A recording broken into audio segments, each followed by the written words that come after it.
আজকে বাংলাদেশের অন্যায়কারীদের হাতে জিম্মি হয়ে গেছে। কিভাবে অন্যায় প্রতিরোধ করতে হয় সে কথাও আজকে এদেশের মানুষ ভুলতে বসেছে। কাজেই বন্ধুগণ, বিশেষ করে আপনারা জানেন যে বিভিন্ন সরকারি অফিস আদালতগুলোতে গেলে মূলত মনে হয় যেন একটা ভীতিকর পরিস্থিতি।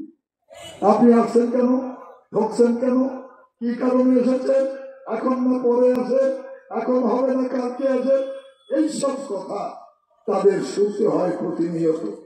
তারপরে যদি কোনোভাবে কষ্ট করে কেউ কোনো অফিসে যায় তাহলে মনে হয় যে আমি ওই লোকের পাওনা এই সাধারণ মানুষের কাছে রয়ে গেছে, যে সাধারণ পাওনাটুকু যদি তাদের পরিশোধ করতে না হয় তাহলে তার সেই কাঙ্ক্ষিত কাজটি হবে না।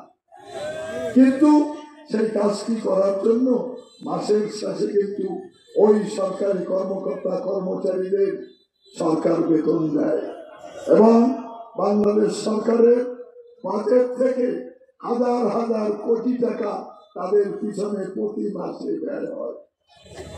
কিন্তু কর্মচারীরা মনে করে যে কাজের জন্য যাবে তার কাছ থেকে যদি টাকা না রাখা হয় তাহলে জানি তার এই কাজের জন্য ওই টাকাটাই তার বেতন হিসাবে মনে হয় জানি সে নেয়। কিন্তু মাসের শেষে সরকারের যে টাকাটা তার বেতন দেয় এটা তার বাড়তি পাওনা, এটা তার অতিরিক্ত পাওনা বলে মনে হয়। এই সমস্ত অন্যায় মানসিকতা পরিবর্তন করতে হলে বড় শক্তি দরকার। যদি আপনার হাতে বড় শক্তি না থাকে তাহলে এই সম্মিলিত চক্রের হাত থেকে এই দেশের জনগণকে মুক্ত করার কোন ব্যবস্থা নাই স্বাভাবিকভাবে। আজকে দেশের পরিবর্তন হয় ভোটের মাধ্যমে, শাসন ব্যবস্থা রাষ্ট্রের ক্ষমতা পরিবর্তন হয়। আগের মতো যুদ্ধ বিগ্রহের মাধ্যমে রাষ্ট্রীয় ক্ষমতা পরিবর্তন হয় না, রাষ্ট্রীয় পরিবর্তন হয় না। কাজেই এখন এই ভোটের মাধ্যমে জনগণের এই সমস্ত অন্যায় অভিযোগ থেকে মুক্ত করতে হলে আগামী সংসদ নির্বাচনে জনগণের যারা এই সমস্ত মৌলিক সমস্যার সমাধান করবে তাদের নির্বাচিত করতে হবে।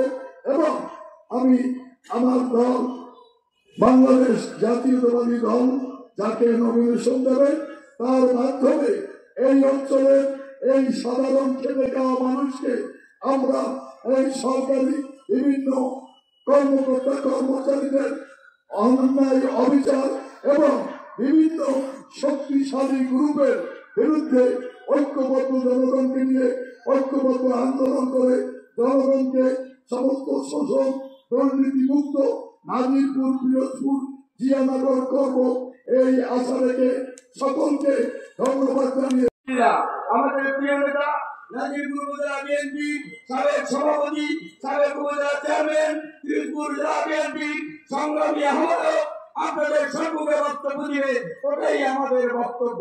তবে আমি একটি কথা বলে শেষ করব, সেটি হলো কোন সংগঠনের কোন নেতা চাঁদাবাজি করলে, কোন অটো থেকে কোন ব্যাংক থেকে চাঁদাবাজি করলে এই সংগঠনের সাথে নাজিরপুর উপজেলা বিএনপি কোনদিন থাকবে না, থাকবে না, থাকবে না।